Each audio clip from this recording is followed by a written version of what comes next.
Sesuai ada beberapa pertanyaan tentang menurut Pak Lindu, Pak Haji gimana masalah perang di Iran dan perang di Israel.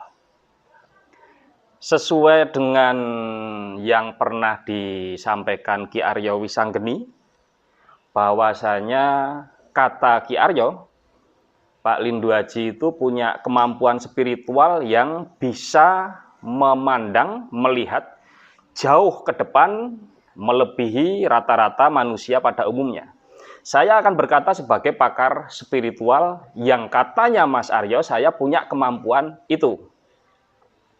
Masalah perang di Ukraina, ataupun di Palestina, ataupun di Iran, ataupun di Israel, bagi saya tidak begitu peduli, tidak begitu mikir karena bangsa kita adalah bangsa Indonesia. Saya cinta terhadap bangsa Indonesia.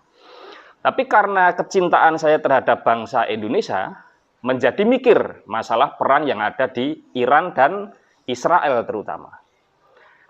Dampak daripada perang yang akan Pak Lindu sampaikan itu belum pernah ada yang menyampaikan. Belum pernah ada wartawan ataupun berita manapun yang menyampaikan dampak nyata akibat perang.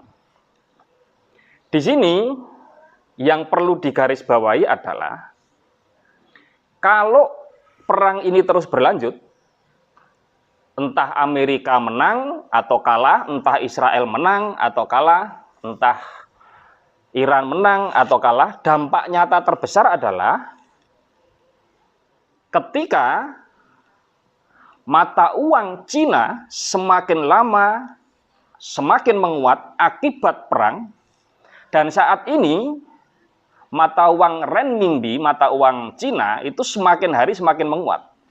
Dari 2.200 sekarang tembus di atas 2.300. Ini penguatan yang luar biasa.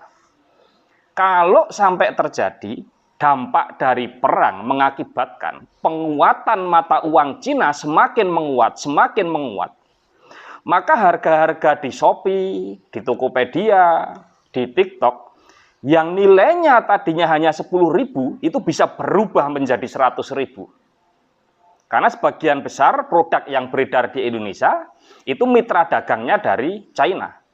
Maka ketika perang ini terus berlanjut, lalu mata uang Cina terus menguat, jangan heran harga-harga yang ada di Shopee, di online, termasuk harga-harga pokok yang bahan bakunya dari Cina, itu akan melambung tinggi. Sehingga mengakibatkan dampak inflasi yang ada di negeri kita tercinta. Itu efek daripada perang. Entah perangnya nanti kalah atau menang, siapa yang menang, siapa yang kalah. Tapi yang jelas, kalau mata uang Cina ini semakin menguat, maka harga-harga yang tadinya 100.000 itu bisa berubah menjadi 1 juta, 2 juta, bahkan lebih. Itu dampak yang akan kita rasakan sebagai bangsa Indonesia apabila perang ini terus berlanjut. Karena bagaimanapun juga dipercaya ataupun tidak dipercaya, anti ataupun tidak anti, ya pengendali dunia ini itu China dan Amerika. Maka ketika dua negara ini berselisih, dampaknya sampai negara mana-mana. Mudah-mudahan saja mata uang Cina itu tidak terus menguat, karena kalau sampai menguat, seluruh harga-harga di Indonesia bisa naik 10 bahkan 100 kali lipat. Ini yang perlu kita pikirkan. Mudah-mudahan tidak terjadi. Mari kita berdoa bersama. Mudah-mudahan bangsa Indonesia menjadi bangsa yang kuat, kokoh, maju, dan sentosa.